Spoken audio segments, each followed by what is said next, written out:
as someone with $40 million in Uniswap V2, $10,000 doing the work of 40 million.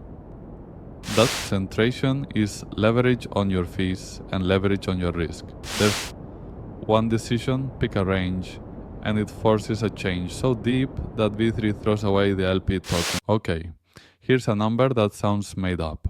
In Uniswap V3, a stablecoin liquidity provider with $10,000 can offer the same trading depth as someone with $40 million in Uniswap V2, $10,000 doing the work of 40 million.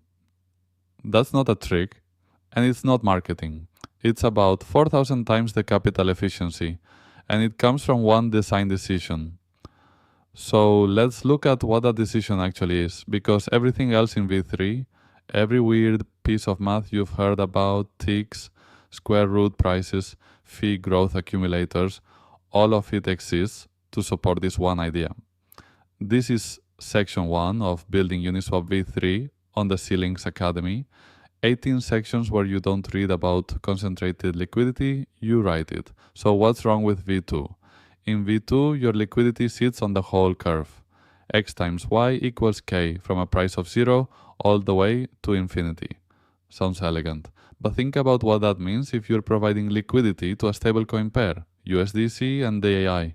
That pair trades in a band of maybe plus or minus 0.05%. And yet, your capital is sitting there, ready to quote a price of 10 cents. Ready to quote $10.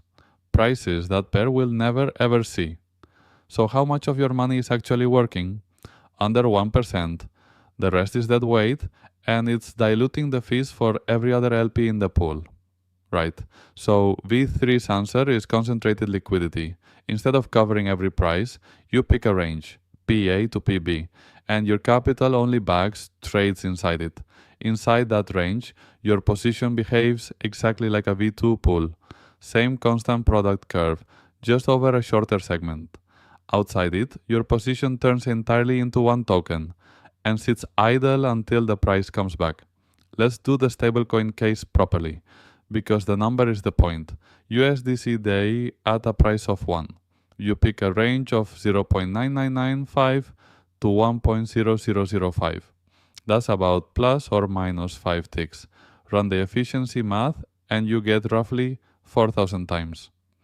So $10,000 in that tight range provides the same in-range depth as $40 million spread across a V2 pool, and it earns fees like $40 million too. Now, you should be suspicious of that. Where's the catch? Here it is. If the price leaves your range, your position is 100% one token, and it earns nothing. 0. You're out of the market until price comes back, if it comes back. That is the whole trade. Concentration is leverage on your fees and leverage on your risk. There's no free lunch here. There's a free choice. And look, that choice, how tight to go, when to rebalance, what it does to your inventory, that is exactly the kind of thing we work through together in Zealynx Insiders. It's a membership, not a course. There's a live session every week where we build a protocol together, and office hours where you bring your own code and your own questions. Members also get the chance to audit alongside me on real Zealynx audits. It's academy.zealynx.io membership, and the link is below. Okay, so one decision, pick a range, and it forces a change so deep that V3 throws away the LP token entirely. I'll show you why. Think about it. In V2, every LP owns the same thing, a slice of one curve. So a share token works. In V3, my range and your range are different products. They're not interchangeable, so there's no LP token. A position is just an owner, a lower tick, and an upper tick. The periphery wraps that as an NFT, and it cascades. Fees can't auto-compound into reserves anymore because there are no shared reserves, so V3 tracks fee growth per position and you withdraw separately. Price now has to move through discrete boundaries, ticks, and the swap loop has to notice every crossing and adjust how much liquidity is actually active. Which brings us to the strangest thing in the codebase. V2 thinks in reserves, V3 thinks in liquidity and price. L equals the square root of X times Y, and the pool doesn't store the price.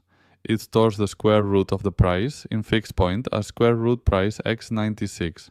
Why? Because in those coordinates, swaps become linear. Add some token to a pool with liquidity L, and the square root of price moves by exactly that amount divided by L. No quadratic formula. Every amount in V3 collapses to L times a difference of square root prices. That's it. That's the whole reason section 3 of this module is a library called sqrtPriceMath. One last thing. V2 hard-coded a 0.3% fee. V3 gives you 3 tiers, and each one is a separate pool. 0.05% for stables, 0.3% for majors, 1% for the exotic stuff, and each tier maps to a tick spacing, which controls how finely you're even allowed to place a position. So that's the shape of it: ranges instead of shares, square root prices instead of reserves, fee growth instead of compounding. Next episode, we go straight at ticks.